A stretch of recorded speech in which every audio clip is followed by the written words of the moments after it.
I just watched Extreme Rules. Now you might say to yourself, when you look at the date here, well, wasn't Extreme Rules last night or on Sunday?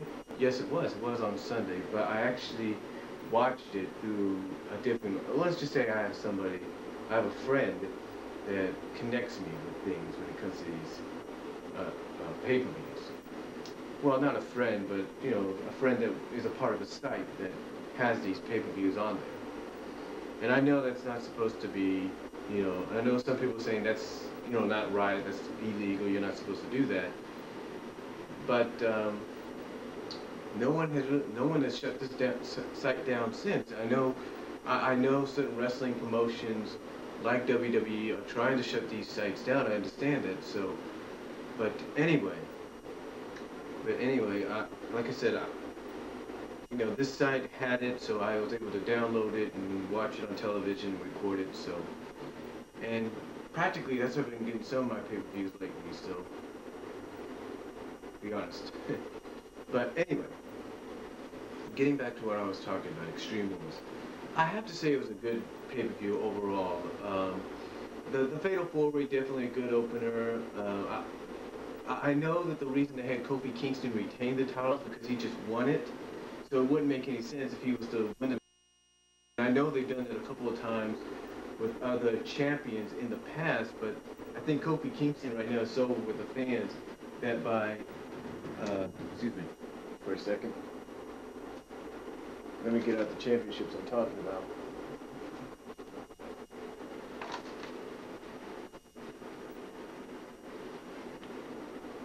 Here you go.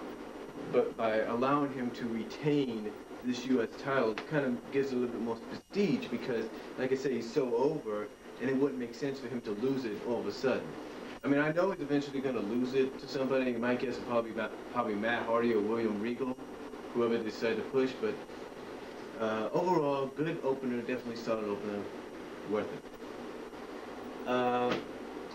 Now, for the Intercontinental Championship, let me see if I can find a belt here that matches that.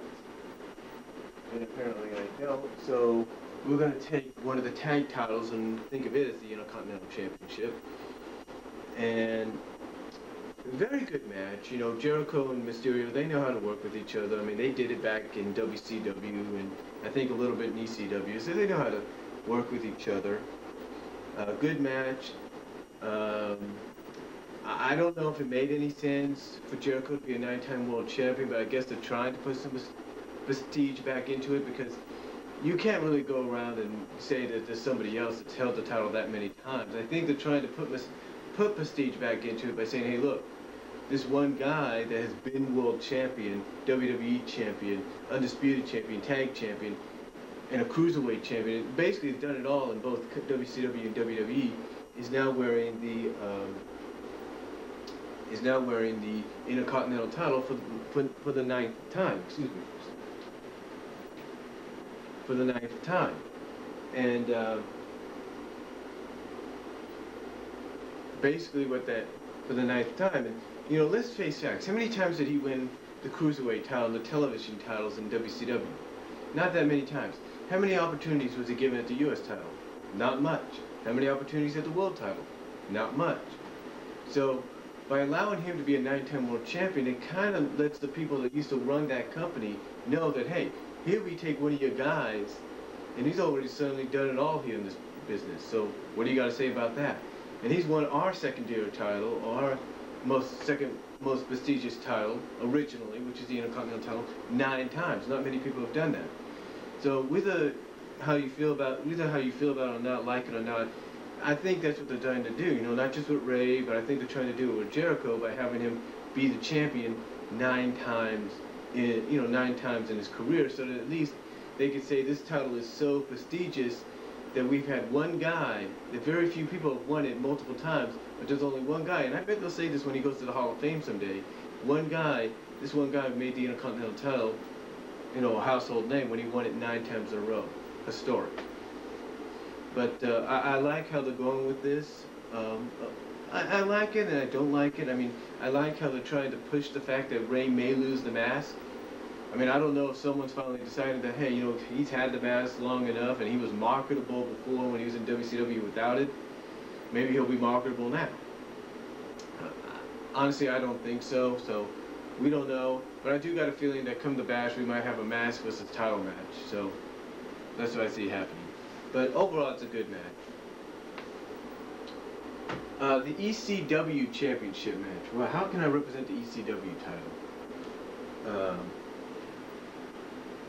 Well, I guess I could try to represent it with this. The NWO World Championship. I thought it was a good match, you know, good hardcore style. True, it didn't have any blood or anything like you would expect in an ECW match, but what are you going to do? I mean, the promotion decided to go to a TV PG rating again, so, but what are you going to do? But overall, very solid match, back and forth, and I definitely enjoy the fact that they gave Tommy Dreamer the title, because he's done so much, not just for ECW, I mean, because ECW, but he's also done much for a lot of other, for the WWE as well.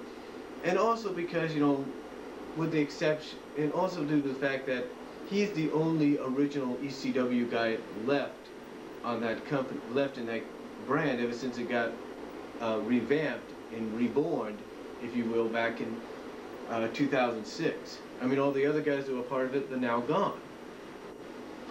And he's the only one that's stuck with it. In fact, I think, in a way, Tommy actually embraces it a little bit, because this, in a way, when you think about it, no matter how you feel about it, ECW was actually sort of like a breeding ground, if you will, for the young guys that are now the veterans that have become Hall of Famers and things like that.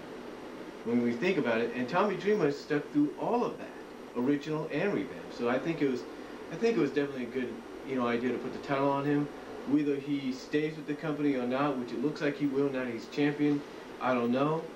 And I don't know if they're going to try to allow him to let him have hardcore matches now with the championship on the line. So we'll find out, but it was a good thing for them, to me. Good idea for them to put the title on Dreamer. Good idea. Now, as far as the hog pin match goes, I thought it was a little humorous. I mean, I expected more out of the match, but honestly, I do have to agree with, you know, someone like Spinnernet. It was sort of a waste of time, but it was basically more for a comedic feel. I mean, I know a lot of people feel as though they took a Divas opportunity here and threw it out the window. Well, apparently they did. It's more for a comedic feel. I mean, all Santino is doing right now, Santino is kind of portraying the same gimmick that Harvey Whippleman portrayed when he did the Harvina thing back in 1999-98, when he won the women's title. So anyway, that's all that's going on. And really, that's all I can say about it. You know, Santina wins, you know, Vicky, I guess, you know, has had it, I don't know. And I'll get into that in just a little while. But overall, good matchup, and that's all I can say. Next match, I think it was the WWE title match.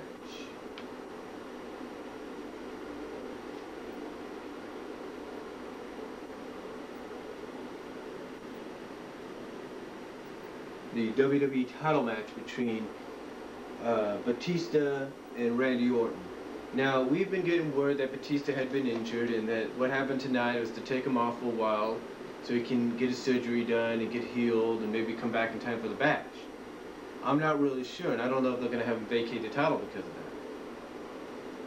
But it was an okay match. You know, could have gone a lot longer, but because I think of the injury, they decided to not let it go longer, and by finally putting Batista over as champion in this match, I think it kind of helped out, because I think storyline-wise, it's going to make Randy Orton and Legacy realize that, you know, the more they open their mouths, basically, the more trouble they're going to get themselves into. So, overall, very good show. Overall, very good.